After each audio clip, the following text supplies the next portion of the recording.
I woke up to the sound of something. Unnatural silence, not the peaceful birds chirping kind of silence, but the eerie. Something is very wrong kind. My private lake, which usually shimmered under the morning sun, looked like it had been pulled straight out of a horror movie. The water, once crystal clear, was now a murky, bubbling fluorescent green. A sickly chemical stench filled the air, strong enough to make my eyes water, and then I saw them, the fish, dozens of them, floating belly up, lifeless on the surface. A deep pit formed in my stomach as I took in the full horror of what had happened. Someone had poisoned my lake. I rushed down to the shore, barely processing what I was seeing. The water hissed and fizzled near the edges, the grass turning yellow where the liquid touched it. This wasn't some accident.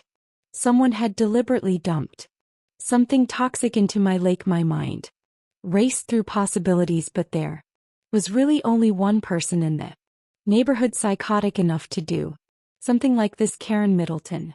Karen was the self-proclaimed ruler of our homeowners association, though most of us just called her the HOA dictator. She had a permanent scowl, a short platinum blonde bob that never moved, and a voice that could peel paint off a wall. When she was in full complaint mode, she had waged a personal war against me ever since she realized I was the only homeowner in the community whose property wasn't under HOA jurisdiction. The lake, sitting right behind my house, was private property, untouchable by her ridiculous rules, and that fact drove her absolutely insane. For months she had been trying to bully me into draining it. She claimed it attracted unwanted wildlife, that it disrupted the uniformity of the neighborhood. One time, he even had the audacity to say that lake was a safety hazard because someone might fall, and I had laughed in her face then. But now, standing on my shore, looking at the destruction before me, I wasn't laughing anymore. I stormed back into my house, my heart pounding. I needed proof. Luckily, I had a set of security cameras installed around the perimeter of my property, mostly to keep an eye on my shed. I pulled up the footage from the night before and fast-forwarded through the hours. Then at exactly 2:47 a.m. I saw her, Karen, dressed in her usual pastel pink cardigan and khakis, hauling massive industrial-sized jugs from the back of her SUV. She struggled with the weight of them, nearly tripping over her own feet as she carried them toward the water. I watched in disbelief as she unscrewed the lids one by one and dumped their contents straight into my lake. She worked quickly, nervously glancing around like some cartoon villain, and then after she was done, she wiped her hands on her pants, admired her work, and actually smiled before walking back to her car. I rewound the footage, making sure I wasn't hallucinating, but no, there it was in full high-definition clarity. Karen had poisoned my lake, and she had done it with the enthusiasm of a woman who thought she had just done the neighborhood a favor. A mixture of rage and disbelief settled in my chest. Who does this? What kind of person wakes up one morning and thinks, you know what, let me commit a federal crime just because I don't like a body of water? I clenched my fists, my mind racing through options. Confronting her would be too easy. She'd deny everything, probably try to play the victim. No, I needed something bigger, something she couldn't talk her way out of. That's when it hit me, the Environmental Protection Agency. If there was one organization that took illegal dumping and water contamination seriously, it was the EPA. And judging by the state of my lake, Karen hadn't just tossed in some weed killer. She had used industrial-grade chemicals. I grabbed my phone and did a quick search. Sure enough, the EPA had an emergency hotline for environmental violations. With a smirk, I hit the call button. A voice answered almost immediately. EPA Enforcement Division, what's your emergency? I took a deep breath. Yeah, hi, I think my neighbor just committed an environmental crime. There was a pause. Can you clarify, sir? Oh, I can do better than that. I have video evidence, and let's just say it's bad. The agent asked for details, and I laid it all out. Karen sneaking onto my property, dumping unknown chemicals into my lake. The aftermath, I described the waters. Unnatural color, the dead fish, the toxic fumes. As I spoke, I could hear the agent typing furiously on their end. This is serious, they finally said. We dispatching a field team to your location. Do not attempt to clean or remove anything from the area. I grinned. Oh, don't worry, I wouldn't dream of it. After hanging up, I sat back and exhaled. This was going to be good. Karen had spent years terrorizing the neighborhood, slapping people with fines for leaving their trash cans out an extra hour, demanding they repaint their houses for the smallest infractions. But this time she had gone too far. She wasn't dealing with an HOA complaint now, she was dealing with the federal government. I spent the rest of the morning making sure that footage was backed up in multiple places. I even sent a copy to my lawyer just in case Karen tried any legal nonsense. By noon, I heard the unmistakable sound of heavy vehicles pulling up to my driveway. Peeking through my window, I saw them too. Black SUVs with government plates. Men and women in suits stepped out, serious expressions on their faces, carrying equipment and testing kits. The EPA had arrived in Karen. Oh, she had no idea what was coming for her. The first sign that Karen was about to have the worst day of her life was the arrival of the EPA. Two black SUVs with tinted windows rolled up my driveway, their engines humming with quiet authority. The doors opened in perfect sync and out stepped three agents in dark suits, their faces set in professional indifference. One of them, a tall man with sharp eyes and a clipboard, scanned the property. Before stepping forward, I leaned against my porch railing, sipping my coffee like it was just another peaceful morning. In reality, my heart was pounding with excitement. This was the kind of moment you didn't just live through, you savored. The agent introduced himself as Agent Brooks from the Environmental Protection Agency's Enforcement Division. His no-nonsense tone told me he had seen things like this before, but the way his brow furrowed as he took in the lake told me he had never quite seen something this blatant. I led them to the shore where the water was still that sickly green, bubbling at the edges like a toxic stew. The stench of chemicals was even worse now, thick in the air, making my nose burn. The agents pulled out their equipment, sampling kits, pH testers, a clipboard filled with checklists that made my heart sing. They were thorough, dipping vials into the water, writing down notes and exchanging looks that told me this was far worse than a simple case of overenthusiastic weed killing.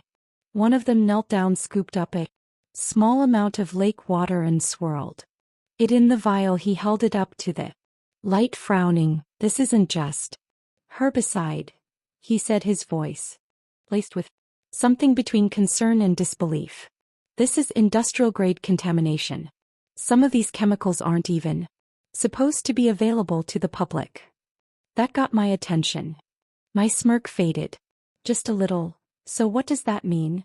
I asked, watching their reactions carefully. It means, Brooks said, standing up and dusting off his knees, whoever dumped this didn't just break some local ordinance, they violated federal environmental laws. This could be classified as an act of ecological sabotage. My stomach did a little backflip of delight. Karen was so finished before I could enjoy the moment. Too much. I caught movement out of the corner of my eye across the street. Behind the perfectly trimmed hedge of her front yard was Karen herself, peeking out like some kind of nosy sitcom character. She was gripping a coffee mug, her knuckles white, her face frozen in shock as she watched the scene unfold. I made eye contact with her and lifted my mug in a mock toast, her face drained of color. She must have realized that whatever she had done, it had escalated far beyond the petty HOA disputes she was used to. Karen, however, wasn't the type to back down gracefully. Instead of running and hiding like a sensible person, she stormed out of her house, her cardigan flapping behind her as she marched across the street toward us. What's going on here? She demanded, her voice a little too shrill to sound casual. Why are there government agents on private property? Agent Brooks barely spared her a glance. EPA business, ma'am. This is an active environmental crime. Seeing Karen let out a forced little laugh the kind people make when they're trying to sound unbothered but are actually on the verge of a meltdown. Oh, come on, she said, her eyes darting. Between me and the agents, this is ridiculous. It's just a little weed killer. I was only trying to help. That did it. The agents turned to her in unison, their professional poker faces cracking just enough to show their disbelief. Brooks flipped open his clipboard. Ma'am, are you admitting to dumping chemicals into this lake? Karen froze for a split second, her face twisted into something resembling panic. Before she composed herself, I mean, it's not like it was harmful. The lake was an eyesore. Everyone in the neighborhood wanted it gone. I was doing a community service. Brooks exchanged a look with his partner, then pulled out a notepad. Ma'am, are you aware that you have committed multiple violations of the Clean Water Act, that contaminating a natural water source, even a private one, is a federal offense, that the substances detected in this water are classified as hazardous under environmental protection laws? Karen's fake confidence wavered now. Hold on just a minute, I decided to help her out. Oh, don't worry, Karen, I've got the security footage of you doing your little midnight science experiment. I made sure to send copies to my lawyer too, just in case you felt like denying it. Karen's mouth opened and closed like a fish gasping for air. She turned back to Brooks. This is absurd.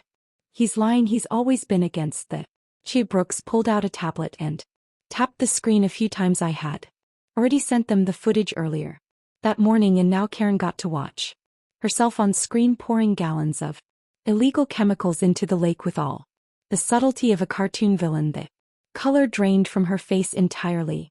This is taken out of context. She tried, her voice climbing several octaves.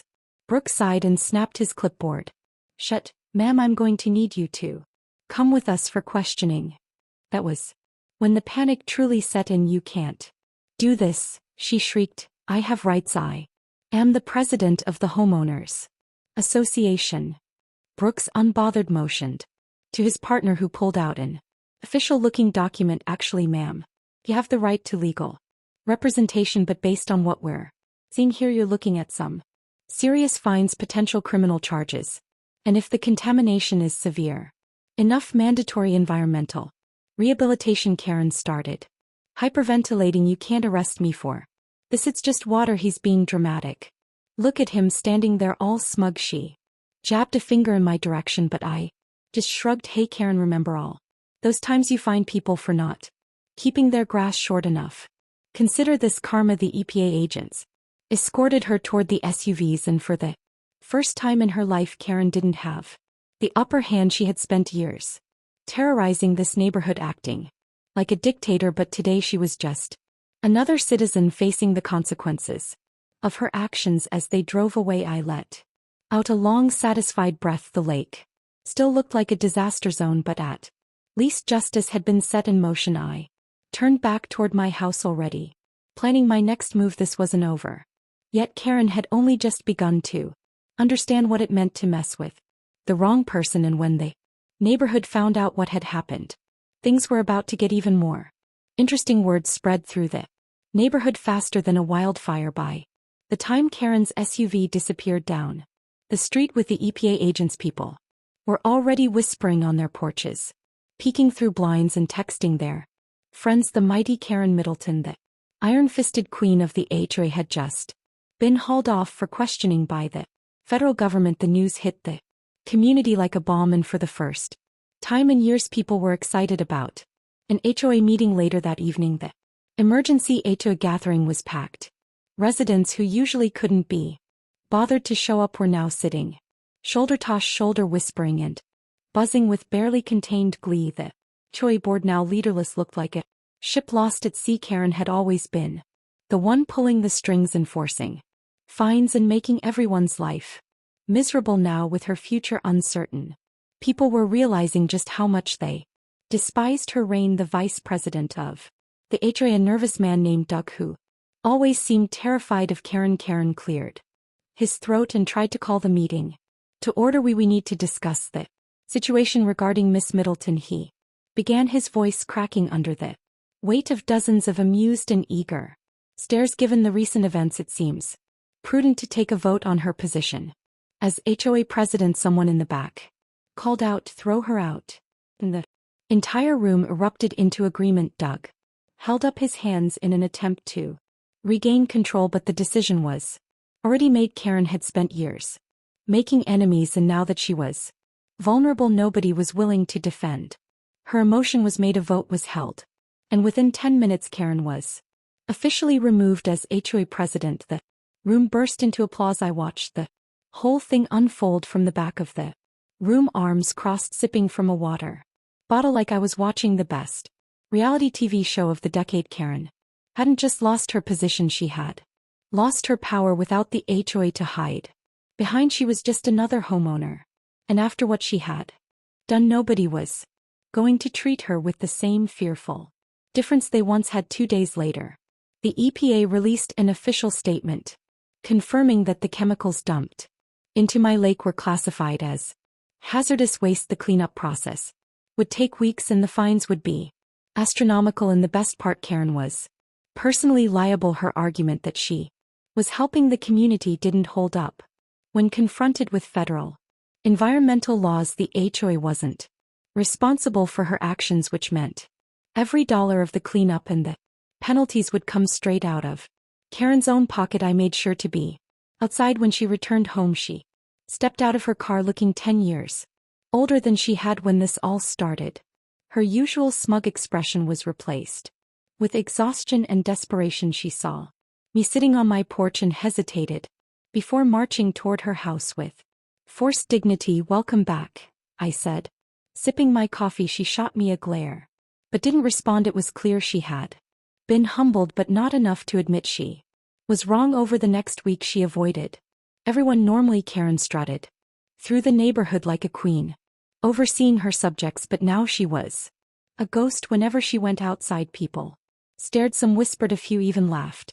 Her downfall had become the neighborhood's favorite topic of conversation. But the best moment came when the EPA workers arrived to begin the cleanup. They set up their equipment, unloaded hazardous waste disposal materials, and then, much to my delight, called Karen over. She stomped across the lawn looking as if she was about to demand they leave, but the lead EPA agent handed her a clipboard and pointed at a section of the cleanup area. "As part of your settlement agreement, you'll be assisting in the remediation process," he explained. "This is a supervised cleanup, and failure to comply could lead to additional legal action." I nearly choked on my drink. Karen, the same woman who had fined people for not trimming their hedges evenly, was now legally obligated to clean up the mess she had created, and she couldn't refuse. She stood there, frozen, as the weight of it all finally seemed to hit her. Then, without another word, she took the gloves and protective suit they handed her and got to work. It was a sight to behold. Karen, who had once treated the entire neighborhood like her personal kingdom, was now knee-deep in the toxic lake she had poisoned, scooping out dead fish and contaminated debris. EPA workers supervised her, making sure she followed protocol, and every now and then I would hear her muttering under her breath, probably cursing my existence. I made sure to document the moment. A few pictures, a short video, nothing too invasive, just enough to capture history in the making. And then, just because I couldn't resist, I uploaded a short clip online with the title, "Ho, Karen finally cleans up her act." It went viral almost instantly. The comments were relentless. People who had never even heard of our neighborhood suddenly had opinions on Karen. Some called her the HOA dictator. Others the lake killer. Memes were made. It was glorious. Karen, of course, tried to play the victim. She claimed the whole thing was blown out of proportion, that she was unfairly targeted, but nobody bought it. The EPA didn't arrest people. There were misunderstandings. Within a month, the lake was mostly restored, but the damage to Karen's reputation was permanent. The EPA continued on without her making much-needed changes to the ridiculous rules she had once enforced. People started enjoying their homes again without fear of her ridiculous fines. The community had never been more united in their collective joy of watching her fall. And Karen, she didn't last long. The combination of the fines, the legal fees, and the humiliation proved too much for her. One day, without warning, a for sale sign appeared on her front lawn. A few Weeks later a moving truck pulled up and Karen, her face hard with anger and defeat, packed up and left without saying a word to anyone. People gathered to watch her go, waving her off with the kind of smiles you only see when justice has been served. I stood by my lake now, clear and healthy again, watching as her car disappeared down the street. There was no grand confrontation, no final